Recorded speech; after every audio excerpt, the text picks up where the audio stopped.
मी आज तुम्हाला मकर संक्रांतीमुळे तिळाचे लाडू बनवून दाखवणार आहे. तर पहिल्यांदा मी हे तीळ घेतले आहेत आणि ते लालसर होईपर्यंत थोडेसे तडतड आवाज येईपर्यंत भाजायचे आहेत. आणि त्यानंतर कढईमध्ये थोडंसं तूप टाकून त्यामध्ये 1 वाटी गूळ टाकलेला आहे. 1 वाटी तिळासाठी 1 वाटी जेवढे तीळ तेवढा गूळ घ्यायचा आहे. आणि आता हा म्हणजे त्याचं वितळेपर्यंत व्यवस्थित हे करायचं आहे.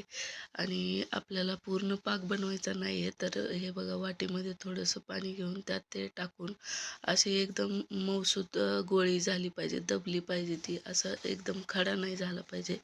तर ते तयार झाले होते. तर त्यात मग आता मी 1 वाटी तीळ आणि थोडेसे शेंगदाण्याच्या फुटी करून टाकलेल्या आहेत. इलायची वगैरे आपल्या इच्छेप्रमाणे टाकू शकतो. आणि हे लाडू खाली चिकटतील म्हणून त्या ताटाला मी तेल लावून घेतलेलं आहे.